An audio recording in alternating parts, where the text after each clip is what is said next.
ਜਥੇਬੰਦੀ ਇੱਕ ਹੁੰਦੀ ਹੈ, ਜਥੇਬੰਦੀ ਦੇ ਕੁਝ ਅਸੂਲ ਹੁੰਦੇ ਨੇ। ਜਦ ਅਸੀਂ ਜਥੇਬੰਦੀ ਦੇ ਅਸੂਲ, ਹੁਣ ਅੱਜ ਕੱਲ੍ਹ ਥਾਂ ਇੰਨੇ ਫਿਰਦੇ ਨੇ, ਕਿਸੇ ਨੂੰ ਵੀ ਪੁੱਛ ਲਓ ਜਪਜੀ ਸਾਹਿਬ ਕੰਠ ਹੈ, ਆਉਂਦਾ ਹੀ ਨਹੀਂ ਹੈ। ਕਿ ਕਿਸ ਪਾਵਰ ਨਾਲ ਤੁਰੋਗੇ ਤੁਸੀਂ, ਕਿਸ ਹੌਂ ਨਾਲ ਤੁਰੋਗੇ। ਮਹਾਂਪੁਰਖਾਂ ਨੇ ਜਿਹੜੇ ਇਲਾਕਿਆਂ ਦੇ ਵਿੱਚ ਬਹਿ ਕੇ, ਭਾਈ ਸੁੰਦਰ ਸਿੰਘ ਜੀ ਹੋਏ ਨੇ ਇੱਕ, ਉਹਨਾਂ ਦੇ ਬੇਟੇ ਅੱਗੇ ਹੋਏ ਨੇ, ਉੱਥੇ ਉਹਨਾਂ ਦੇ ਘਰ ਦੇ ਵਿੱਚ ਬੀਬੀ ਜੀ ਹੋਏ, ਜਿੱਥੇ ਜਾ ਕੇ ਤਾਬਿਆ ਬੈਠ ਕੇ ਫਿਰ ਆਪ ਜੀ ਗੁਰੂ ਗ੍ਰੰਥ ਸਾਹਿਬ ਨੂੰ 12-12 ਘੰਟੇ ਚੌਰ ਕਰਦੇ ਰਹੇ। ਪਾਕਿਸਤਾਨ ਦੇ ਵਿੱਚ ਇਲਾਕਾ ਪੈਂਦਾ ਇਹ, ਸੋ ਰਾਧਾ ਜੀ ਕਰਕੇ ਨਾਮ ਲਿਖਿਆ ਉਹਨਾਂ ਦਾ ਬੀਬੀ ਜੀ ਦਾ। ਤਾਂ ਉੱਥੇ ਬਾਬਾ ਜੀ ਸਾਰਾ ਦਿਨ ਤਾਬਿਆ ਬੈਠ ਕੇ 250 ਜਪਜੀ ਸਾਹਿਬ ਕਰਦਿਆ ਕਰਦੇ ਸੀ। 250 ਜਪਜੀ ਸਾਹਿਬ। ਹੁਣ ਆਪਣੇ 'ਚ ਕਿਹੜਾ ਵੀ ਜਿਹੜਾ ਜਪਜੀ ਸਾਹਿਬ ਕਰਦਾ। ਹੁਣ ਤਾਂ ਉਲਟਾ ਸਾਨੂੰ ਮਖੌਲ ਕਰਦੇ ਆ, ਇੰਨੇ ਤਾਂ ਹੋ ਨਹੀਂ ਸਕਦੇ। ਇੱਕ ਬੰਦਾ ਕਹਿੰਦਾ ਮੈਂ ਜਪਜੀ ਸਾਹਿਬ ਕੀਤਾ 25 ਮਿੰਟ ਲੱਗ ਗਏ ਮੈਨੂੰ ਤਾਂ। ਕਹਿੰਦਾ ਫਿਰ 250 ਕਿਵੇਂ ਹੋ ਜਾਊਗਾ, 100 ਕਿਵੇਂ ਹੋ ਜਾਊਗਾ। ਰੀਸਾਂ ਕਰੇ ਤੇ ਨਾੜੀਆਂ ਜੋ ਸੇਵਾ ਦਰ ਖੜੀਆਂ। ਬਾਬਾ ਜੀ ਨੇ ਇੱਕ ਬੜੀ ਮਨ ਨੂੰ ਸ਼ਾਂਤੀ ਆਈ ਜਦੋਂ ਪਹਿਲੇ ਦਿਨ ਆਏ ਵੀ ਬਾਬਾ ਜੈਵਿੰਦਰ ਸਿੰਘ ਜੀ ਕਹਿੰਦੇ ਇਹ ਸਥਾਨ ਹੈ, ਇੱਥੇ ਹਰ ਟਾਈਮ ਅਖੰਡ ਪਾਠ ਸਾਹਿਬ ਹੁੰਦੇ। 400 ਬੀਬੀਆਂ ਨੇ ਸੰਥਿਆ ਕੀਤੀ ਹੈ। ਪਰਲੇ ਪਾਸੇ ਮਾਤਾ ਭੋਲੀ ਜੀ, ਬੀਬੀ ਰਤਨ ਕੌਰ ਜੀ ਦਾ ਨਾਮ ਲਿਖਿਆ ਹੋਇਆ। ਉੱਥੇ ਮੂਲ ਮੰਤਰ ਦੀ ਰੌਲ ਹਰ ਵਕਤ ਚੱਲਦੀ ਹੈ। 2 ਮਾਈਆਂ ਲੱਗੀਆਂ ਮੂਲ ਮੰਤਰ ਕਰ। ਦੇਖੋ ਜਿਹੜਾ ਸਾਡਾ ਮੂਲ ਹੈ ਸਾਰਿਆਂ ਦਾ, ਉਹ ਗੁਰਬਾਣੀ ਹੈ, ਨਾਮ ਹੈ। ਇਹ ਜਿਹੜੀਆਂ ਐਵੇਂ ਗੱਲਾਂ ਨੇ ਫਾਲਤੂ ਦੀਆਂ ਕਰਨੀਆਂ, ਲੰਗਰ ਛਕ ਜਾਣੇ, ਇਹ ਕਰ ਲੈਣੇ, ਉਹ ਕਰ ਲੈਣੇ, ਇਹਦੀ ਕੋਈ ਕੀਮਤ ਨਹੀਂ ਪੈਣੀ ਕਿਤੇ। ਭੀ ਤੇਰੀ ਕੀਮਤ ਨਾ ਪਾਵਾ, ਉਹਦਾ ਅਕਾਲ ਪੁਰਖ ਲਈ ਕਿਹਾ। ਪਰ ਮਹਾਰਾਜ ਸੱਚੇ ਪਾਤਸ਼ਾਹ ਕਹਿੰਦੇ ਨੇ ਇਹਦਾ ਲੋਕਾਂ ਨੂੰ ਕੋਈ ਕਦਰ ਨਹੀਂ ਮਿਲਣੀ। ਕਿਉਂਕਿ ਬਾਬਾ ਜੀ ਨੇ ਜਿੰਨਾ ਅਭਿਆਸ ਕੀਤਾ, ਜਦੋਂ ਮੈਂ ਉਹਨਾਂ ਦੇ ਜੀਵਨ ਬਾਰੇ ਪੜ੍ਹਿਆ, ਸਾਧ ਸੰਗਤ ਮਹਾਂਪੁਰਖਾਂ ਦੇ ਜੀਵਨ ਪੜ੍ਹ ਕੇ ਆਨੰਦ ਆ ਜਾਂਦੇ ਨੇ। ਬਾਬਾ ਜੀ ਨੇ ਮਰਿਆਦਾ ਨੂੰ ਬਹੁਤ ਕਮਾਇਆ, ਮਰਿਆਦਾ ਤੋਂ ਬਾਹਰ ਨਹੀਂ ਗਏ। ਕਿਉਂਕਿ ਉਹ ਕਲਗੀਧਰ ਮਹਾਰਾਜ ਦੇ ਬਹੁਤ ਨਜ਼ਦੀਕ ਨੇ ਔਰ ਪਿਆਰੇ ਨੇ ਉਹਨਾਂ ਦੇ। ਕਲਗੀਧਰ ਮਹਾਰਾਜ ਜੀ ਬਾਬਾ ਅਤਰ ਸਿੰਘ ਜੀ ਨੂੰ ਬਹੁਤ ਪਿਆਰ ਕਰਦੇ। ਮੈਂ ਉਹਨਾਂ ਦੇ ਸਮਕਾਲੀ ਬਾਬਾ ਮੱਘਰ ਸਿੰਘ ਜੀ ਦਾ ਜੀਵਨ ਪੜ੍ਹਿਆ। ਬਾਬਾ ਮੱਘਰ ਸਿੰਘ ਜੀ ਵੀ ਮਿਲਟਰੀ 'ਚ ਰਹੇ ਨੇ, ਤੁਸੀਂ ਉਹਨਾਂ ਦਾ ਜੀਵਨ ਵੀ ਪੜ੍ਹਨਾ। ਵਾਸਤਵ ਆਪਣੇ ਸਾਰੀ ਕੌਮ ਦਾ ਕੋਈ ਏਡਾ ਨਿਸ਼ਾਨਾ ਨਹੀਂ ਹੈਗਾ, ਐਡਾ ਨਿਸ਼ਾਨਾ ਕੋਈ ਨਹੀਂ ਹੈਗਾ ਵੀ ਜੀਵਨ ਪੜ੍ਹੀਏ ਜਾਂ ਸੰਤਾਂ ਦੇ ਜੀਵਨ ਤੋਂ ਕੁਛ ਸੇਧ ਲਈਏ। ਜ਼ਿਆਦਾਤਰ ਤੇ ਬਸ ਉਹ ਟੀਵੀ ਨੂੰ ਹੀ ਇਹ ਪਹਿਲ ਦਿੱਤੀ ਜਾਂਦੀ ਆ, ਅਖਬਾਰਾਂ ਨੂੰ ਜਾਂ ਇੱਧਰਲੀਆਂ ਉੱਧਰਲੀਆਂ ਗੱਲਾਂ ਪੜ੍ਹ ਲੀਆਂ, ਉਹਨੂੰ ਜ਼ਿਆਦਾ ਅਹਿਮੀਅਤ ਦਿੱਤੀ ਜਾਂਦੀ ਹੈ। ਪਰ ਉੱਥੇ ਕੋਈ ਐਡੀ ਗੱਲ ਨਹੀਂ ਹੈਗੀ, ਬਾਣੀ ਵਾਲੀ ਤਾਂ ਕੋਈ ਗੱਲ ਹੀ ਨਹੀਂ ਹੈਗੀ। ਆ ਸਾਡੇ ਹੀ ਬਹੁਤ ਸਾਰੇ ਜਿਹੜੇ ਕਹਿੰਦੇ ਨੇ ਅਸੀਂ ਮੂਹਰੇ ਆ ਬਹੁਤ ਕੌਮ ਦੇ ਆਗੂ, ਇਹ ਖੜ ਕੇ ਪੰਗਤੀਆਂ ਹੀ ਗਲਤ ਬੋਲਦੇ ਰਹਿੰਦੇ। ਸੰਥਿਆ ਹੀ ਨਹੀਂ ਕੀਤੀ ਕਿਸੇ ਨੇ, ਬਾਣੀ ਤਾਂ ਆਉਂਦੀ ਨਹੀਂ ਕਿਸੇ ਨੂੰ। ਜਪਜੀ ਸਾਹਿਬ ਇੱਕ ਲਿਆਓ, ਮੂਰਲੀ ਕਤਾਰ ਦੇ ਬੰਦੇ 500-700 ਜਿਹੜੇ ਲਿਆਓ, ਤਾਂ ਸਾਰਿਆਂ ਨੂੰ ਉਹਨੇ ਬਿਠਾ ਕੇ ਮੈਂ ਇਹ ਕਹਿੰਦੇ ਵੀ ਇੱਕ ਜਾਣਾ ਮੈਨੂੰ ਜਪਜੀ ਸਾਹਿਬ ਸੁੱਧ ਸੁਣਾ ਦੋ। ਕਿਸੇ ਨੂੰ ਮੂਲ ਮੰਤਰ ਤੱਕ ਤਾਂ ਸੁੱਧ ਨਹੀਂ ਆਉਂਦਾ। ਭਾਲਦੇ ਨੇ ਕਿਰਪਾ ਕਲਗੀਧਰ ਮਹਾਰਾਜ ਸੱਚੇ ਪਾਤਸ਼ਾਹ ਜੀ ਦੀ, ਕਿ ਕਿਰਪਾ ਕਿੱਥੋਂ ਹੋਣੀ ਆ, ਹੋਣੀ ਹੋਈ ਨਹੀਂ ਹੈ। ਇਹ ਕਹਿੰਦੇ ਵੀ ਕਿਰਪਾ, ਮੈਂ ਕਿਹਾ ਨਹੀਂ ਕਿਰਪਾ ਨਹੀਂ ਹੈ, ਇਹ ਪਿਛਲਾ ਜਿਹੜੀ ਕਮਾਈ ਕੀਤੀ ਹੋਈ ਸੀ ਉਹ ਹੌਲੀ ਹੌਲੀ ਤੁਸੀਂ ਖਾ ਲੈਣੀ ਹੈ, ਗਾਹਾਂ ਨੂੰ ਮੁੱਕ ਜਾਣੀ ਆ, ਤੁਹਾਡੀਆਂ ਗੱਡੀਆਂ ਥੱਲੇ ਡਿੱਗ ਪੈਣੇ। ਜਦੋਂ ਪਿਛਲੀ ਕਮਾਈ ਕੰਮ ਕਰਦੀ ਹੁੰਦੀ, ਪਿਛਲੀ ਤਾਂ ਕਮਾਈ ਹੈ ਨਹੀਂ ਕਿਸੇ ਦੀ। ਅੱਛਾ ਹੁਣ ਕਮਾਈ ਕਰ ਨਹੀਂ ਰਹੇ ਹੈ। ਬਾਬਾ ਜੀ ਆਏ, ਉਹਨਾਂ ਨੇ ਕਮਾਈ ਕੀਤੀ। ਕਮਾਈ ਬੋਲਦੀ ਹੁੰਦੀ ਹੈ, नहीं तो पिंड विच बड़े बंदे आ पिंड च बड़े जम्मे बड़े मरे कई सौ सालों तो आ 10 क दिन तो रहिंदा राम रौला जा सहज पाठ रखिया जी दशहरा आऊगा 10वें नूं भोग पैना बड़ा इकट्ठ हुंदा हौली हौली भुलदे भुलदे भुलदे लोग भुल जाते आ पोते कहने दादे की फोटो है जब पड़पोते आ जाते हैं कहने आ बूढ़ा जिहा किहड़ा लटकाया बाहर मार दे चाक के फोटो कोई नहीं नाउ लैंदा साकत बपरा मर गया कोई ना लै है नाउ पर देखो बाबा जी का दिनों दिन चढ़ती कला होनी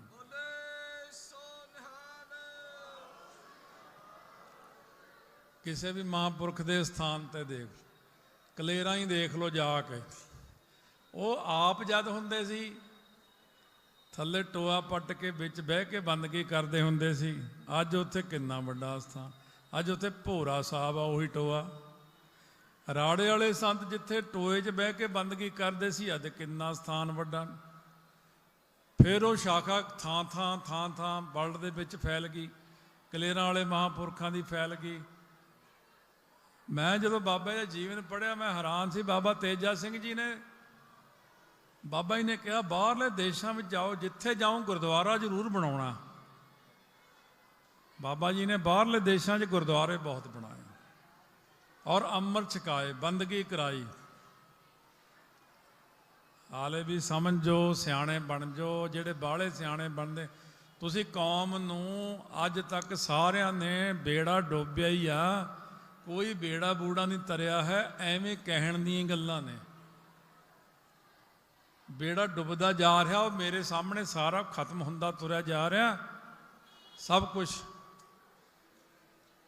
पहला तो थोनों देखणगे महाराज 10वें पातशाह एक बचन किसी महापुरख नूं एक बार कहंदे सी कहने असीं बैठे देखी जांदे ने देखी जा जब लाल लकीर ते गल आ जे लै भी हुण काम खराब होण लग्या कहते उदों असीं फड़ लैने फिर पहला तो थोड़े वाल देखी जाना है क्यों आ हाले तो पग्गां वाले थोड़े जे बैठे हैं बाकी तो भईए सारे फिरदे बाजार च और सिर ते झथरे जे बना के मूर्ख लोग इकट्ठे होए कदे सोचना नहीं भी साहिबजादियां दी कुर्बानी कदे सोचना नहीं बई 40 ਸਿੰਘਾਂ ने किन्नी युद्ध कीते ने कदे ਸਿੰਘਾਂ ने कदे सोचा भी उन्होंने साडे लई सारा परिवार वारिया असीं सिੱਖੀ ਨੂੰ ਅੱਗੇ ही कायम करना कहते एक हुंदा पुत एक सपुत एक कपुत पुत्र तो वह है जे प्यो 10 किले दे गया 10 किले साਂਭ के ही रखे चल कोई नहीं पुत है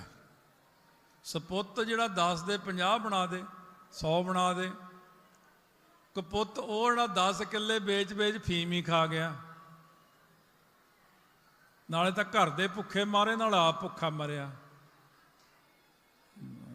बेनती तो महाराज नूं करदे भी महाराज माड़ा मोटा दे दो कोई मैं रोज़ मंगदा डंडा मेरे हाथ माड़ा डंडा फड़ा दिओ कहते नहीं भाई हले आपां इन्हां नूं ऐं देखी जाना कहते ये फायदा ये होऊगा भी जिहड़े नित्रे आउणगे ਉਹੀ ਰੱਖਣੇ ਆਪਾਂ 40 ਨਿਤਰੇ ਸੀ ਜਦ ਇੰਨੇ ਹੀ ਬੜੇ ਸੀ 760 ਜਾਣੇ ਤੋਂ ਵੱਧ ਸਿੰਘ ਬਦਾਵਾ ਦੇ ਗਏ ਸੀ ਹੁਣ ਦੇਖਦੇ ਆ ਕਿੰਨੇ ਕੁ ਨਿੱਤਰ ਦੇ ਆਏ ਕਿੰਨੀ ਕੁ ਅਕਲ ਆਉਂਦੀ ਦਿਮਾਗ 'ਚ ਕਿੰਨੀ ਕੁ ਤੂੜੀ ਭਰੀ ਹੋਈ ਹੈ ਇਹਨਾਂ ਦੇ ਜਾਂ ਗੋਹਾ ਭਰਿਆ ਹੋਇਆ ਦਿਮਾਗ ਦੇ ਅੰਦਰ ਇਹਨਾਂ ਦੇ ਜਿਹੜੇ ਇਹ ਨਹੀਂ ਸੋਚਦੇ ਮੈਂ ਮਹਾਰਾਜ ਨਾਲ ਕਈ ਵਾਰ ਐਵੇਂ ਖਿਆਲਾਂ 'ਚ ਹੀ ਉਹ ਤਾਂ ਆਪਾਂ ਨੂੰ ਕਿਹੜਾ ਦਰਸ਼ਨ ਹੁੰਦੇ ਆ मैं ख्यालों च लड़ पैना मैं कहा महाराज इन्ना तुसी कीता निके निके साहबजादे भी इन्हां लई शहीद कराते आ डंगर जे फेर एवें तुरे फिरदे ने तो की फायदा आपां नूं इहो जिहे काम करन दा इन्नियां शहीदियां इन्ने शहीद ਸਿੰਘਾਂ ने शहीदियां पा दियां सच्चे पातशाह आपां तां ਇਹ ਤਾਂ ਫਿਰ ਉੱਥੇ ਹੀ ਖੜੇ ਨੇ ਜ਼ੀਰੋ ਤੋਂ ਤਾਂ ਫੇਰ ਆ ਗਏ ਮੁੜ ਕੇ ਇਹ ਪਹਿਲੇ ਪਾਤਸ਼ਾਹ ਤੋਂ ਪਹਿਲਾਂ ਜਿਹੜੀ ਹਾਲਤ ਸੀ ਉਹ ਹੁਣ ਫੇਰ ਉਹੀ ਹੋਈ ਉਦੋਂ ਵੀ ਲੋਕ ਇਹੋ ਜਿਹੇ ਸੀ ਵੀ ਮਸਾਂ ਕਿਤੇ ਪਹਿਲੇ ਪਾਤਸ਼ਾਹ ਨੇ 5 ਸਾਲ ਦੀ ਉਮਰ 'ਚ ਦਸਤਾਰ ਬੰਨੀ ਪਹਿਲੇ ਜਦ ਸਕੂਲ ਗਏ ਨੇ ਦਸਤਾਰ ਬੰਨੀ ਪਿਤਾ ਜੀ ਦੇ ਨਾਲ ਸਕੂਲ ਗਏ, ਉਥੋਂ ਦਸਤਾਰ ਦੀ ਆਰੰਭਤਾ ਕੀਤੀ। ਮਹਾਰਾਜ ਨੇ ਸਾਬਤ ਸੂਰਤ ਦਸਤਾਰ ਸਿਰਾ, ਸਾਬਤ ਸੂਰਤ ਦਸਤਾਰ ਸਿਰਾ, ਇਹ ਮਹਾਰਾਜ ਨੇ ਲਿਖਿਆ। ਪਰ ਲਿਖਿਆ ਭਾਈ ਮਨੀ ਸਿੰਘ ਨੇ, ਸਾਬਤ ਸੂਰਤ ਰੱਬ ਬਣਾਈ, ਬੇਈਮਾਨ ਨੇ ਭੰਨ ਗਵਾਈ। ਇਹ ਬੇਈਮਾਨ ਹੈ। ਦੇਖੋ ਹੁਣ ਪਿਆਰ ਵਾਲੀ ਕੋਈ ਗੱਲ ਨਹੀਂ ਹੋਣੀ ਹੈ। ਬਹੁਤ ਦੇਖ ਲਿਆ, ਪਿਓ ਬੈਠਾ ਕਹੀ ਜਾਂਦਾ ਹੁੰਦਾ, ਉਹ ਹਟ ਜਾਓ ਹਟ ਜਾਓ, ਤੁਹਾਡੇ ਕੁੱਟ ਪੈ ਜਾਣੀ ਆ, ਉਹ ਹਟ ਜਾਓ। ਜਦੋਂ 10 ਕੁ ਵਾਰੀ ਕਹਿ ਲੈਂਦਾ ਨਾ, ਫਿਰ ਉਹ ਉੱਠ ਕੇ ਉਹ ਥੱਪੜ ਮਾਰਦਾ, 5-7 ਮੁੱਕੀਆਂ ਵੱਜਦੀਆਂ, ਨਿਆਣਿਆਂ ਦਾ ਦਿਮਾਗ ਟਿਕਾਣੇ ਆ ਜਾਂਦਾ। ਹੁਣ ਕਹੀ ਜਾਂਦੇ ਉਹ ਹਟ ਜਾਓ, ਬੰਦੇ ਬਣ ਜਾਓ, ਬੰਦੇ ਬਣ ਜਾਓ, ਇਹ ਹਟਦੇ ਹੀ ਨਹੀਂ ਹੈਗੇ। ਉਹ ਜਿੱਦਣ ਖੜਕਾ ਦੜਕਾ ਉਹਨਾਂ ਦਾ ਖੜਕ ਗਿਆ, ਉਹ ਕੀ ਕਰੋਗੇ ਉਦੋਂ ਤੁਸੀਂ? ਆ ਜਿਹੜੀਆਂ ਮੌਜਾਂ ਮੂਜਾਂ ਸਾਰੀਆਂ ਖੋਹ ਲੈਣੀਆਂ ਤੁਹਾਡੇ ਤੋਂ। ਕਿਉਂ? ਉਹ ਕਹਿੰਦੇ ਲੈ ਮੈਂ ਇਹਨਾਂ ਨੂੰ ਇੰਨਾ ਦਿੱਤਾ, ਇੰਨਾ ਦਿੱਤਾ, ਕੋਠੀ ਦਿੱਤੀ ਸੀ, ਜੰਗਲਾਂ 'ਚ ਭਗਤੀ ਕਰਦੇ ਸੀ, ਵਧੀਆ ਕੋਠੀ ਖਾਨੀ, ਅੰਦਰ ਬਹਿ ਕੇ ਨਿਤਨੇਮ ਬਹੁਤ ਕਰੂਗਾ ਇਹ। ਗੀਜ਼ਰ ਲਾਤਾ ਵੀ ਤੱਤਾ ਪਾਣੀ ਕਰਕੇ ਨਹਾਊਗਾ, ਏਸੀ ਲਾਤਾ ਵੀ ਗਰਮੀ 'ਚ ਔਖਾ ਨਾ ਹੋਵੇ, ਖਾਨੀ 50 ਸੁਖਮਨੀ ਸਾਹਿਬ ਰੋਜ਼ ਕਰੂਗਾ ਇਹ। ਇਹ ਕਹਿੰਦਾ ਮੈਨੂੰ ਬਾਣੀ ਪੜ੍ਹਦਿਆਂ ਨੀਂਦ ਬੜੀ ਆਉਂਦੀ, ਅੰਮ੍ਰਿਤ ਵੇਲੇ ਜਾਗ ਨਹੀਂ ਆਉਂਦੀ। ਮੈਂ ਕਿਹਾ ਜਾਗ ਤਾਂ ਉਦੋਂ ਆਉਂਦੀ ਸੀ ਜਦ ਘੋੜੇ ਦੀ ਕਾਠੀ ਤੇ ਜੰਗਲਾਂ 'ਚ ਹੁੰਦੇ ਸੀ, ਐਡਾ ਜਿਹੜਾ ਮੱਛਰ ਲੜਦਾ ਹੁੰਦਾ ਸੀ। 2-3 ਘੰਟੇ ਵਾਲੀ ਮੇਨ ਨੀਂਦ ਹੀ ਪੂਰੀ ਹੁੰਦੀ ਸੀ, ਜਦ ਆਪੇ ਜਾਗ ਆਉਂਦੀ ਸੀ। ਤੈਨੂੰ ਪੈ ਗਏ ਸੁੱਖ, ਦੁੱਖ ਦਾਰੂ ਸੁੱਖ ਰੋਗ ਭਇਆ, ਜਾ ਸੁਖ ਤਾਮ ਨਾ ਹੋਏ। ਇਹ ਜਿਹੜੇ ਸੁੱਖ ਪੈ ਗਏ ਨਾ ਆਪਾਂ ਨੂੰ ਅੱਜ, ਹਰੇਕ ਬੰਦਾ ਕਹਿੰਦਾ ਦਿਨੋਂ ਦਿਨ ਸੁੱਖ ਮਿਲੇ, ਹੋਰ ਸੁੱਖ ਮਿਲੇ, ਹੋਰ ਉਹ ਗੁਰਮੁਖੋ ਸੁੱਖ ਲਓ, ਪਰ ਆਤਮਿਕ ਸੁੱਖ ਲਓ। ਇਹ ਸਰੀਰਕ ਸੁੱਖ ਜਿਹੜੇ ਹੈ, ਇਹ ਸੁੱਖ ਰੋਗ ਭਇਆ ਹੈ। ਬਾਬਾ ਜੀ ਦਾ ਜੀਵਨ ਮੈਂ 40 ਸਾਲ ਪਹਿਲਾਂ ਵੀ ਪੜ੍ਹਿਆ ਸੀ, ਹੁਣ ਮੈਂ ਦੁਬਾਰਾ ਫੇਰ ਸ਼ੁਰੂ ਕੀਤਾ ਹੋਇਆ। ਸਾਧ ਸੰਗਤ ਜੀ, ਸੇਰੀ ਝੁਕ ਜਾਂਦਾ ਜਾਂਦਾ। ਪਾਕਿਸਤਾਨ ਦੇ ਹੁਣ ਕਈ ਇਲਾਕੇ ਆ, ਸਾਨੂੰ ਨਾਂ ਵੀ ਨਹੀਂ ਆਏ ਯਾਦ ਨੇ, ਤੇ ਇੱਧਰਲੇ ਤਾਂ ਯਾਦ ਹੋ ਜਾਂਦੇ ਆਪਾਂ ਨੂੰ। ਉੱਥੇ ਇੱਕ ਇਲਾਕੇ ਵਿੱਚ ਮੈਂ ਅੱਜ ਪੜ੍ਹਦਾ ਸੀ, ਬਾਬਾ ਜੀ ਗਏ ਤੇ ਉਹਨਾਂ ਦਾ ਮਨ ਬਣਿਆ ਵੀ ਆਹਾ ਬਈ ਇਕਾਂਤ ਥਾਂ ਹੈ। ਕਿਸ਼ਨ ਗੰਗਾ ਤੇ ਜੇਲਮ ਜਿੱਥੇ ਇਕੱਠੀਆਂ ਹੁੰਦੀਆਂ, ਪਹਾੜੀ ਏਰੀਆ, ਕਹਿੰਦੇ ਆ ਵੀ ਜਿਵੇਂ ਬੁੱਲੇ ਸ਼ਾਹ ਨੇ ਕਹਿੰਦੇ ਚੱਲ ਬੁੱਲਿਆ ਉੱਥੇ ਚੱਲੀਏ ਜਿੱਥੇ ਸਾਰੇ ਅੰਨੇ, ਨਾ ਕੋਈ ਸਾਨੂੰ ਜਾਣੇ ਪਛਾਣੇ, ਨਾ ਕੋਈ ਸਾਨੂੰ ਮੰਨੇ। ਬਾਬਾ ਜੀ ਜਿਉਂ ਪਹਾੜੀ ਤੇ ਚੜ੍ਹਨ ਲੱਗੇ ਚੱਲ ਕਹਿੰਦੇ ਦਾ ਚੌਰੇ ਪਾਸੇ ਕੋਈ ਪਿੰਡ ਨਹੀਂ ਦਿਖਦਾ। ਲੈ ਵੀ ਇੱਥੇ ਆਨੰਦ ਆਊ ਬੰਦਗੀ ਦਾ। ਬਾਬਾ ਜੀ 3 ਦਿਨ ਤੱਕ ਸਮਾਧੀ ਲਾ ਕੇ ਬੈਠੇ। ਉੱਥੇ ਲਾਗੇ ਇੱਕ ਚਸ਼ਮਾ ਸੀ, ਉਹ 'ਚ ਨਹਾ ਧੋ ਕੇ ਆਪਣਾ ਫੇਰ ਬਹਿ ਜਾਣਾ। ਇੱਕ ਇੰਨਾ ਕੁੰਨਾ ਜਿਹਾ ਲੈ ਲਿਆ ਬਣਾ ਕੇ, ਲੂਣ ਲੈ ਲਿਆ ਮਾੜਾ ਜਿਹਾ ਵੀ ਚੱਲ ਪੱਤੇ ਤੋੜ ਕੇ ਨਾ ਉਬਾਲ ਕੇ ਲੂਣ ਵਾਲੇ ਪੱਤੇ ਖਾ ਲਿਆ ਕਰਾਂਗੇ। ਕਹਿੰਦੇ ਜਦ ਤੀਜੇ ਦਿਨ ਅੱਖ ਖੁੱਲੀ ਸਮਾਧੀ 'ਚੋਂ, ਇੱਕ ਮਾਤਾ 2 ਮੱਕੀ ਦੀਆਂ ਰੋਟੀਆਂ ਮੋਟੀਆਂ ਮੋਟੀਆਂ ਤੇ ਸਾਗ ਰੱਖ ਕੇ ਬੈਠੀ। ਬਾਬਾ ਜੀ ਕਹਿੰਦੇ ਮਾਤਾ ਉਰੇ ਤਾਂ ਕੋਈ ਲਾਗੇ ਦਾ ਕਿ ਪਿੰਡ ਨਹੀਂ ਹੈਗਾ, ਮੈਂ ਤਾਂ ਆਇਆ ਸੀ ਵੀ ਜਿੱਥੇ ਕੋਈ ਨਾ ਹੋਊਗਾ ਉੱਥੇ ਬਹਿ ਕੇ ਬੰਦਗੀ ਕਰਾਂਗੇ। ਕਹਿੰਦੀ ਬਾਬਾ ਜੀ ਉਹ ਸਾਹਮਣੇ ਪਹਾੜੀ ਤੇ ਨਾ ਉੱਤੇ ਮੇਰਾ ਘਰ ਆ ਕੱਲੀ ਦਾ ਹੀ, ਇੱਥੇ ਚਸ਼ਮਾ ਪਾਣੀ ਦਾ, ਮੈਂ ਰੋਜ਼ ਪਾਣੀ ਲੈਣ ਆਉਂਦੀ, ਮੈਂ ਤੁਹਾਡੇ ਵੱਲ ਕਿੰਨੀ ਦੇਰ ਦੇਖਦੀ ਰਹਿੰਦੀ ਵੀ ਤੁਸੀਂ ਅੱਖਾਂ ਹੀ ਨਹੀਂ ਸੀ ਖੋਲ੍ਹਦੇ। ਕਹਿੰਦੀ ਮੈਂ ਰੋਟੀ ਲੈ ਕੇ ਆਉਂਦੀ ਤੇ ਮੁੜ ਜਾਂਦੀ। ਕਹਿੰਦੀ ਅੱਜ ਮੈਂ ਬੈਠੀ ਰਹੀ ਵੀ ਅੱਖ ਤਾਂ ਖੋਲ੍ਹਣ ਗਈ। ਕਹੇ ਜਦ ਹੁਣ ਤੁਸੀਂ ਅੱਖ ਖੋਲ੍ਹੀ ਹੈ ਤਾਂ ਮੈਨੂੰ ਬੜੀ ਖੁਸ਼ੀ ਹੋਈ, ਪ੍ਰਸ਼ਾਦਾ ਛਕ ਲਓ। ਬਾਬਾ ਜੀ ਕਹਿੰਦੇ ਲਿਆਓ ਭਾਈ। ਹੁਣ ਇੱਕ ਗੱਲ ਤਾਂ ਉਹਨਾਂ ਨੇ ਕਹੀ, ਕਹਿੰਦੇ ਪਰਾਲਬਧ ਬੰਦੇ ਦੀ ਆਪੇ ਹੀ ਪਹੁੰਚ ਜਾਂਦੀ ਹੈ। ਦੇਖ ਲਓ ਰੋਟੀ ਤਾਂ ਰੱਬ ਕਿਤੇ ਵੀ, ਦੇਖੋ ਟਿੱਲੇ ਤੇ ਬੈਠਿਆਂ ਨੂੰ ਰੋਟੀ ਦਿੱਤੀ ਆ। ਤੁਸੀਂ ਕਹਿੰਦੇ ਜੇ ਅਸੀਂ ਗੁਰਦੁਆਰੇ ਗਏ, ਜੇ ਅਸੀਂ ਪਾਠ ਕੀਤਾ, ਜੇ ਐਂ ਕੀਤਾ, ਨਿਆਣਿਆਂ ਨੂੰ ਕੌਣ ਪਾਲੂਗਾ? ਆਹ ਬੇਈਮਾਨ ਹੋ ਸਭ ਤੁਸੀਂ, ਕਿਉਂ ਨਹੀਂ ਪਾਲੂਗਾ? ਬਾਬਾ ਜੀ ਇੱਕ ਵਾਰੀ ਕੀ ਆ, ਇੱਕ ਪਹਾੜ ਦੇ ਵਿੱਚ ਗੁਫਾ 'ਚ ਵੜ ਕੇ ਮੂਹਰੇ ਪੱਥਰ ਲਾ ਲਿਆ। ਕਹਿੰਦੇ ਉਰੇ ਦੇਖਦਾ ਵੀ ਰੱਬ ਰੋਟੀ ਕਿਵੇਂ ਭੇਜੂ, ਹੁਣ ਦੇਖਦਾ। ਲੁੱਕ ਕੇ ਬਹਿ ਗਏ। ਬਾਬਾ ਇਹ ਸਮਾਧੀ 'ਚ ਬੈਠੇ ਆ, ਘੋੜੇ ਦੇ ਪੌੜਾਂ ਦੀ ਆਵਾਜ਼ ਸੁਣੀ। ਜਦ ਨੇਤਰ ਖੋਲ੍ਹੇ, ਕਲਗੀਧਰ ਮਹਾਰਾਜ ਘੋੜੇ ਤੇ ਖੜੇ ਆ, ਬਾਟਾ ਫੜਿਆ ਲੋਹੇ ਦਾ, ਕੜਾਹ ਪ੍ਰਸ਼ਾਦ ਗਰਮ ਗਰਮ ਪਾਇਆ।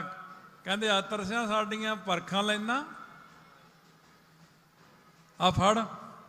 ਇੰਨਾ ਸਾਰਾ ਕੜਾਹ ਪ੍ਰਸ਼ਾਦ ਦਿੱਤਾ। ਸਾਧ ਸੰਗਤ, ਹੇਮਕੁੰਟ ਸਾਹਿਬ ਕਿੰਨੇ ਮਹਾਂਪੁਰਖ ਬੈਠੇ ਨੇ ਉੱਥੇ ਗੁਫਾਵਾਂ ਦੇ ਵਿੱਚ। ਜਿਹੜੇ ਉਹ ਗੁਫਾਵਾਂ ਦੇ ਵਿੱਚ ਮਹਾਂਪੁਰਖ ਬੈਠੇ ਨੇ, ਉਹਨਾਂ ਨੂੰ ਕਿਸੇ ਮਹਾਂਪੁਰਖ ਨੇ ਪੁੱਛਿਆ ਵੀ ਤੁਸੀਂ ਇੱਥੇ ਫਿਰ ਛਕਦੇ ਕਿੱਥੋਂ ਆ?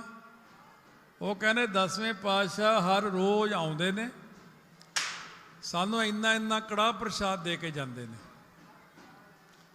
ਕਹਿੰਦੇ 24 ਘੰਟੇ ਉਹ ਪ੍ਰਸ਼ਾਦ ਨਾਲ ਭੁੱਖ ਹੀ ਨਹੀਂ ਲੱਗਦੀ, ਕਿਉਂਕਿ ਦੇਖਣਾ ਪੈਂਦਾ ਨਾ ਵੀ ਹੱਥ ਕਿਹਦਾ। ਆਪਾਂ ਇੱਥੇ ਜਿੰਨੀ ਮਰਜ਼ੀ ਰੋਟੀ ਖਵਾ ਦਿਓ ਫੇਰ ਭੁੱਖ ਲੱਗ ਜਾਂਦੀ ਹੈ, ਕਿਉਂਕਿ ਇਹ ਦੇਖਣਾ ਪੈਂਦਾ ਉਹ ਕੜਾਹ ਪ੍ਰਸ਼ਾਦ ਮਰਿਆਦਾ ਨਾਲ ਬਣਿਆ ਹੁੰਦਾ। ਆਹ ਕੜਾਹ ਪ੍ਰਸ਼ਾਦ ਜਿਹੜੇ ਆਮ ਬਣਦੇ ਸਾਰੇ ਥਾਈਂ, ਇਹ ਤਾਂ ਕੱਲਾ ਹੀ ਕੜਾਹ ਆ, ਕੜਾਹ ਪ੍ਰਸ਼ਾਦ ਨਹੀਂ ਹੈਗਾ। ਮਰਿਆਦਾ ਨਾਲ ਜਿੱਥੇ ਕੜਾਹ ਪ੍ਰਸ਼ਾਦ ਬਣੂਗਾ, ਉਹਦੀ ਇੱਕ ਬੁਰਕੀ ਹੀ ਅੰਮ੍ਰਿਤ ਵਰਗੀ ਹੁੰਦੀ। ਸੋ ਇਸ ਕਰਕੇ ਸਾਧ ਸੰਗਤ, ਮਹਾਂਪੁਰਖਾਂ ਨੇ ਆਪਣੇ ਜੀਵਨ ਦੇ ਵਿੱਚ ਜਿੰਨਾ ਕੁਝ ਕੀਤਾ, ਉਹ ਤਾਂ ਦੇਖੋ ਉਹਨਾਂ ਦੀ ਪੁਸਤਕ ਲੈ ਕੇ ਪੜ੍ਹੋ। ਇੱਥੋਂ ਬਾਬਾ ਜੀ ਕੋਲੋਂ ਬੇਨਤੀ ਕਰ ਲਓ ਵੀ ਬਾਬਾ ਜੀ ਦਾ ਸਾਨੂੰ ਜੀਵਨ ਦਿਓ, ਅਸੀਂ ਪੜ੍ਹਨਾ ਜੀਵਨ। ਤਾਂ ਬਹੁਤ ਕਿਰਪਾ ਕੀਤੀ ਆ ਮਹਾਂਪੁਰਖਾਂ ਨੇ। ਸੋ ਪਹਿਲੀ ਵਾਰ ਦਾਸ ਨੇ ਹਾਜ਼ਰੀ ਭਰੀ ਆ। ਮੈਂ ਕਿਹਾ ਸੀ ਥੋੜਾ ਸਰੀਰ ਢਿੱਲਾ, ਪਰ ਫਿਰ ਵੀ ਮੈਂ ਬਾਬਾ ਜੀ ਅੱਗੇ ਵੀ ਬੇਨਤੀ ਕੀਤੀ ਘਰੇ। ਬਾਬਾ ਅਤਰ ਸਿੰਘ ਜੀ ਦੀ ਫੋਟੋ ਪਈ ਆ। ਮੈਂ ਬਾਬਾ ਜੀ ਸਰੀਰ ਉਹੋ ਜਿਹਾ ਕਰ ਲਓ, ਮੈਂ ਕਥਾ ਕਰ ਆਊਂਗਾ, ਮੈਨੂੰ ਥੋੜਾ ਤਕੜਾ ਕਰ ਦਿਓ। ਇੱਕ ਮਹਾਂਪੁਰਖ ਦੇ ਹੋਰ ਵੀ ਮੈਂ ਗਿਆ ਸੀ, ਬਾਬਾ ਮੱਘਰ ਸਿੰਘ ਜੀ ਰਾਮਗੜ੍ਹ ਵਾਲਿਆਂ ਦੇ ਜੋੜ ਮੇਲੇ ਤੇ ਜਾਣਾ। ਜਦ ਵੀ ਮੈਂ ਬੇਨਤੀ ਕੀਤੀ ਉਹਨਾਂ, ਮੈਂ ਜੇ ਤਾਂ ਠੀਕ ਕਰ ਲਓਗੇ ਤਾਂ ਆ ਜਾਊਂਗਾ, ਨਹੀਂ ਮੈਂ ਤਾਂ ਲੰਮਾ ਪਿਆ। ਉਹ ਮੈਨੂੰ ਉਹਨਾਂ ਨੇ ਤੰਦਰੁਸਤ ਕਰ ਦਿੱਤਾ ਸੀ। ਅੱਜ ਬਾਬਾ ਅਤਰ ਸਿੰਘ ਜੀ ਨੂੰ ਮੈਂ ਬੇਨਤੀ ਪਰਸੋਂ ਚੌਥੇ ਦੀ ਕਰਦੇ ਵੀ ਠੀਕ ਕਰ ਲਓ, ਫਿਰ ਮੈਂ ਜਾ ਹੋਊ, ਨਹੀਂ ਪਤਾ ਫਿਰ ਮੈਂ ਨਾ ਕਰ ਦੇਣੀ ਹੈ। ਫਿਰ ਮਹਾਂਪੁਰਖਾਂ ਨੇ ਮੈਨੂੰ ਆਪ ਹੀ ਕਿਰਪਾ ਕਰਤੀ। ਸੋ ਦਾਸ ਇੱਥੇ ਹਾਜ਼ਰੀ ਭਰਨ ਆਇਆ, ਇੰਨੀ ਉਹ ਹਾਜ਼ਰੀ ਆਪ ਸੰਗਤਾਂ ਨੇ ਪ੍ਰਵਾਨ ਕਰਨੀ ਹੈ। ਸਤਿਗੁਰੂ ਮਹਾਰਾਜ ਕਿਰਪਾ ਕਰ। ਮੈਂ ਤਾਂ ਇਹੀ ਕਹਿਣਾ, ਉਹਨਾਂ ਦਾ ਜੀਵਨ ਪੜ੍ਹੋ। 1 ਲੱਖ ਪਾਠ ਜਪਜੀ ਸਾਹਿਬ ਦਾ ਉਹਨਾਂ ਨੇ ਨਗੀਨਾ ਘਾਟ ਕੀਤਾ, 25,000 ਉੱਥੇ ਲੱਗ ਗਈ ਹੋਰ ਸਥਾਨ ਤੇ ਕੀਤਾ। ਤੋ ਇਹ ਜੀਵਨ ਪੜ੍ਹੋਗੇ ਤਾਂ 1,25,000 ਜਪਜੀ ਸਾਹਿਬ ਕੀਤਾ। ਹੋਰ ਬਹੁਤ ਸਾਰੀਆਂ ਬਾਣੀਆਂ ਬੇਅੰਤ ਪੜ੍ਹੀਆਂ। ਬਾਬਾ ਗੁਰਮੁਖ ਸਿੰਘ ਜੀ 10 ਸੁਖਮਨੀ ਸਾਹਿਬ ਰੋਜ਼ ਕਰਦੇ ਸੀ, ਕਾਰ ਸੇਵਾ ਵਾਲੇ। 10 ਪਾਠ ਸ੍ਰੀ ਅਕਾਲ ਉਸਤਤ ਦੇ ਰੋਜ਼ ਕਰਦੇ ਸੀ। ਸਾਰੇ ਮਹਾਂਪੁਰਖਾਂ ਉਹੀ ਨਹੀਂ ਬਣ ਜਾਂਦੇ ਮਹਾਂਪੁਰਖ। ਜਦੋਂ ਲੋਕ ਸੁੱਤੇ ਹੁੰਦੇ ਨੇ ਤਾਂ ਸੰਤ ਬੈਠੇ ਹੁੰਦੇ ਸਮਾਧੀ 'ਚ। ਇਹ ਤਾਂ ਦੁਨੀਆ ਸੌਣ ਸੌਣ ਆਈ ਆ, ਉਹੀ ਆ ਕੇ ਕਹਿਣਗੇ ਅੰਮ੍ਰਿਤ ਵੇਲੇ ਨਹੀਂ ਉੱਠਿਆ ਜਾਂਦਾ। ਅੰਮ੍ਰਿਤ ਵੇਲੇ ਤਾਂ ਉਹੀ ਉੱਠੂਗਾ ਜਿਹਨੂੰ ਸ਼ੌਂਕ ਹੋਊਗਾ ਰੱਬ ਨੂੰ ਮਿਲਣ ਦਾ, ਜਿਹਦੇ ਅੰਦਰ ਪਿਆਰ ਹੋਊਗਾ, ਉਹ ਅੰਮ੍ਰਿਤ ਵੇਲੇ ਉੱਠੂਗਾ। ਇਹ ਸਿਰਫ ਭਾਵਨਾ ਵਿੱਚ ਕਮੀ ਪੈ ਗਈ ਆਪਣੇ। ਬਾਬਾ ਜੀ ਦਾ ਜੀਵਨ ਸਾਰਾ ਮੈਂ ਬੇਨਤੀ ਕਰ ਲੈ ਕੇ ਬਾਬਾ ਜੈਵਿੰਦਰ ਸਿੰਘ ਤੋਂ ਜੀਵਨ ਨੂੰ ਬੜੇ ਹੌਲੀ ਹੌਲੀ ਪੜ੍ਹੋ। ਜੋ ਮੈਂ ਬਿਲਕੁਲ ਟਕਸਾਲ 'ਚ ਰਹਿਣ ਕਰਕੇ ਮੈਂ ਬਾਬਾ ਜੀ ਦੀ ਸਾਰੀ ਮਰਿਆਦਾ ਦੇਖੀ, ਬਿਲਕੁਲ ਟਕਸਾਲ ਵਾਲੀ ਮਰਿਆਦਾ, ਕੋਈ ਫਰਕ ਨਹੀਂ। ਇੱਥੇ ਵੀ ਦੇਖੋ ਜਪਜੀ ਸਾਹਿਬ ਦਾ ਪਾਠ ਨਾਲ ਪ੍ਰਕਾਸ਼ ਹੈ, ਅਖੰਡ ਪਾਠ ਸਾਹਿਬ ਹੈ, ਕੁੰਭ ਨਾਲੀਏ ਜੋਤ ਹੈ, ਸਾਰਾ ਕੁਛ ਹੈ। ਜੇ ਇਹ ਗਲਤ ਹੁੰਦਾ ਤਾਂ ਬਾਬਾ ਅਤਰ ਸਿੰਘ ਜੀ ਰੋਕ ਜਾਂਦੇ ਆਪਾਂ ਨੂੰ ਵੀ ਇਹ ਤਾਂ ਭਾਈ ਹੈ ਨਹੀਂ, ਬੰਦ ਕਰ ਦਿਓ ਇਹਨੂੰ। ਜਿੰਨੇ ਮਹਾਂਪੁਰਖ ਨੇ ਸਾਰੇ ਮਹਾਂਪੁਰਖ ਹੀ ਇਹ ਮਰਿਆਦਾ ਨੂੰ ਕਮਾਉਂਦੇ ਨੇ। ਕੋਈ ਗੱਲ ਨਹੀਂ, ਖੁਆਰ ਹੋਏ ਸਭ ਮਿਲेंगे, ਬਚੇ ਸ਼ਰਨ ਜੋ ਹੋਏ। ਜਿੰਨੀ ਮਰਿਆਦਾ ਛੱਡੀ ਜਾਓਗੇ ਉਹਨੇ ਤੁਹਾਡੇ ਕੰਮ ਨਹੀਂ ਬਣਨੇ, ਕਿਸੇ ਦੇ ਸਭ ਕੰਮ ਠੱਪ ਹੋ ਜਾਣੇ ਆ। ਜਿੱਦਣ ਮਰਿਆਦਾ 'ਚ ਆ ਜਾਓਗੇ ਉਦੋਂ ਸਾਰੇ ਕੰਮ ਬਣਨਗੇ। ਹੁਣ ਮੇਰੇ ਨਾਲ ਬਹੁਤ ਸੰਗਤ ਦਾ ਲਿੰਕ ਹੈ, ਕਥਾ ਸੁਣਨ ਕਰਕੇ ਮੁਸੀਬਤਾਂ ਨੂੰ ਫਸੇ ਹੁੰਦੇ ਆ, ਕੋਈ ਦੁੱਖ ਨੂੰ ਫਸਿਆ ਹੁੰਦਾ, ਕੋਈ ਗੱਲ ਹੈ, ਮੈਂ ਉਹਨੂੰ ਫਿਰ ਸਾਰੀ ਮਰਿਆਦਾ ਦੱਸ ਦਵੇਂ, ਐਂ ਪਾਠ ਕਰਨਾ, ਐਂ ਕਰਨਾ, ਆਹ ਮਰਿਆਦਾ ਰੱਖੀ। ਔਰ ਉਹਦਾ ਫੋਨ ਕੀ ਆਉਂਦਾ, ਕੰਮ ਬਣ ਗਿਆ ਮੇਰਾ। ਮੈਨੂੰ ਕਦੇ ਕਿਸੇ ਨੇ ਇਹ ਨਹੀਂ ਕਿਹਾ ਕਿ ਮੇਰਾ ਕੰਮ ਨਹੀਂ ਬਣਿਆ। ਮੈਂ ਆਪ ਬੜਾ ਖੁਸ਼ ਹੁੰਦਾ। ਮੈਂ ਕਿਹਾ ਬਣ ਗਿਆ ਨਾ, ਇਹ ਆ ਮਰਿਆਦਾ। ਮੈਂ ਉਦਾਹਰਨ ਦਿੱਤੀ ਸੀ ਪਹਿਲਾਂ ਵੀ, ਕਈ ਥਾਈਂ ਦਿੱਤੀ, ਅੱਜ ਵੀ ਤੁਹਾਨੂੰ ਦਿੰਦਾ। ਮੈਂ ਕੱਲ ਮੈਨੂੰ ਇੱਕ ਉਹ ਨਿਆਣੇ ਨੇ ਕਾਰ ਦਿਖਾਈ, ਕਹਿੰਦੇ ਕਾਰ ਦੇਖੋ ਕਿੰਨੀ ਮਹਿੰਗੀ। ਵੀ ਕਿੰਨੀ ਮਹਿੰਗੀ ਹੈ? ਕਹਿੰਦੇ 1 ਅਰਬ 33 ਕਰੋੜ ਦੀ ਕਾਰ ਹੈ। ਮੰਨ ਲਓ ਗੱਲ, ਵੀ 133 ਕਰੋੜ ਦੀ ਕਾਰ। ਲੋਕ ਇੱਥੇ ਘੜੁੱਕੇ ਤੇ ਹੀ ਤੁਰੇ ਫਿਰਦੇ ਆ, ਟਾਈਮ ਤਾਂ ਉਹ ਨਾਲ ਵੀ ਪਾਸ ਹੋ ਜਾਂਦਾ। ਪਰ ਮੈਂ ਕਿਹਾ ਇੱਥੇ ਨਹੀਂ ਚੱਲਣੀ, ਇਹ ਆਪਣੇ ਮੁਲਕ 'ਚ ਨਹੀਂ ਚੱਲਣੀ।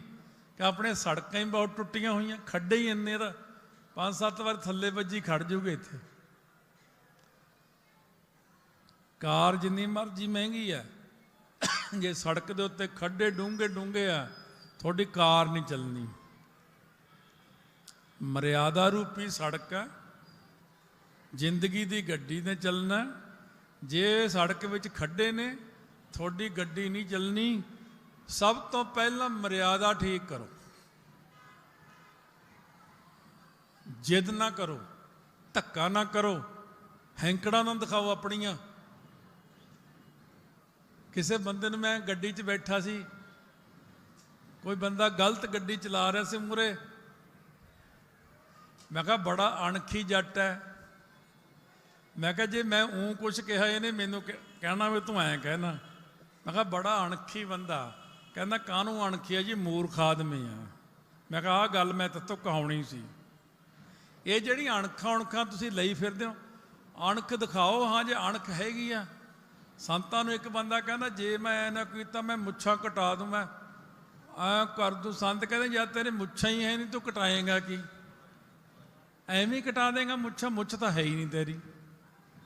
ਦਾੜੀ ਮਨਾ ਦੂੰਗਾ। ਇਹ ਦਾੜੀ ਮਨਾਉਣ ਨੂੰ ਬਣੀ ਆ? ਇਸ ਕਰਕੇ ਸਾਧ ਸੰਗਤ ਜੀ, ਜੋ ਮਹਾਰਾਜ ਨੇ ਸਾਨੂੰ ਇੱਕ ਵੱਡੀ ਚੀਜ਼ ਹੈ, ਜੀਵਨ ਪੜ੍ਹੋ। ਮੈਂ ਅੱਜ ਵੀ ਰਸਤੇ 'ਚ ਇੱਕ ਜੀਵਨ ਦੀ ਝਲਕ ਉਹਨਾਂ ਦੀ ਪੜ੍ਹ ਰਿਹਾ ਸੀ। ਫਿਰ ਆਖੇ ਧੰਨ ਮਹਾਂਪੁਰਖ, ਵੀ ਮਰਿਆਦਾ ਪਹਿਲਾਂ। ਮਰਿਆਦਾ ਨੂੰ ਉਹਨਾਂ ਨੇ ਪਹਿਲ ਦਿੱਤੀ। ਔਰ ਮਰਿਆਦਾ ਜੀਵਨ ਵਿੱਚੋਂ ਪੜ੍ਹੋਗੇ ਤੁਸੀਂ, ਸਾਰੇ ਮਹਾਂਪੁਰਖਾਂ ਦੇ ਜੀਵਨ ਪੜ੍ਹੋ, ਤੁਹਾਨੂੰ ਮਰਿਆਦਾ ਵਿੱਚ ਪਹਿਲ ਮਿਲੂ ਹਰ ਮਹਾਂਪੁਰਖ। ਬਾਕੀ ਸਾਡਾ ਫਰਜ਼ ਆ ਕਹਿਣਾ, ਜਗਾਉਣਾ ਤੁਹਾਨੂੰ। ਬਾਕੀ ਤੁਹਾਡੀ ਮਰਜ਼ੀ ਹੈ ਸਾਰਿਆਂ ਦੀ। ਭੁੱਲਾਂ ਚੁੱਕਾਂ ਦੀ ਮਾਫੀ ਬਖਸ਼ਣੀ। ਮਹਾਂਪੁਰਖਾਂ ਦਾ ਸਭ ਤੋਂ ਪਹਿਲਾਂ ਗੁਰੂ ਗ੍ਰੰਥ ਸਾਹਿਬ ਦਾ, ਸੰਗਤਾਂ ਦਾ, ਇਲਾਕਾ ਨਿਵਾਸੀਆਂ ਦਾ ਬਹੁਤ ਬਹੁਤ ਧੰਨਵਾਦ ਹੈ। ਬੁਲਾਓ ਪਿਆਰ ਨਾਲ ਫਤਿਹ। ਵਾਹਿਗੁਰੂ ਜੀ ਕਾ ਖਾਲਸਾ, ਵਾਹਿਗੁਰੂ ਜੀ ਕੀ ਫਤਿਹ।